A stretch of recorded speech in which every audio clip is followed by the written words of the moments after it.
পৃথিবীর প্রাকৃতিক পানি প্রবাহের পুরনো দার্শনিক ধারণাগুলো নিরপেক্ষ পর্যবেক্ষণের জন্য বহুদিন পর্যন্ত অপেক্ষা করতে হয়েছিল।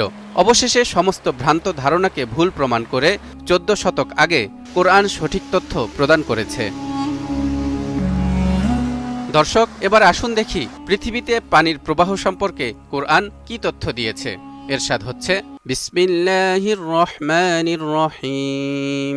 ألم تر أن الله أنزل من السماء ماء فسلكه ينابيع في الأرض ثم يخرج به زرعا مختلفا ألوانه তুমি কি দেখনি আল্লাহ আকাশ থেকে পানি বর্ষণ করেছেন, অতঃপর সে পানি জমিনের ঝর্ণাসমূহে প্রবাহিত করেছেন। তারপর সেই পানি দিয়ে আল্লাহ বিভিন্ন ধরনের গাছপালা উৎপন্ন করেন। এই আয়াতে বলা হচ্ছে, বৃষ্টির পানি মাটিতে প্রবাহিত হয়ে মাটির নিচে জমা হয় এবং সেখান থেকেই নিচে চাপ সৃষ্টি করে ঝর্ণা বা পানি নির্গত হয়। এটি এমন একটি যুগান্তকারী তথ্য যা আজকের বিজ্ঞানের আলোকে সুস্পষ্ট।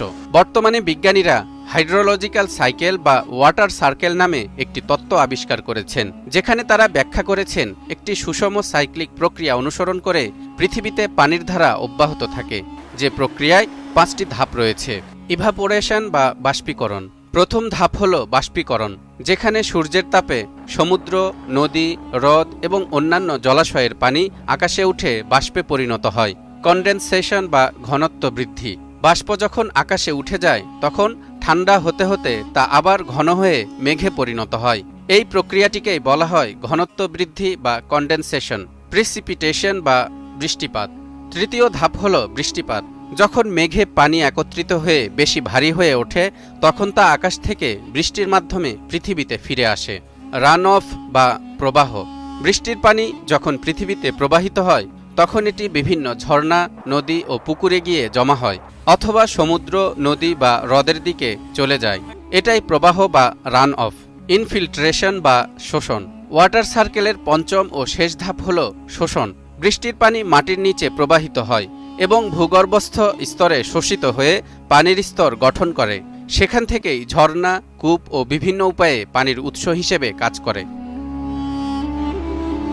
আমাদের মনে রাখতে হবে, আজকের বিজ্ঞান যতটা সহজভাবে ওয়াটার সার্কেলের এই সূক্ষ্ম প্রক্রিয়াটি বোঝাতে সক্ষম হয়েছে, তার অনেক আগেই কোরআন এ সম্পর্কে আমাদেরকে ইঙ্গিত দিয়ে রেখেছে।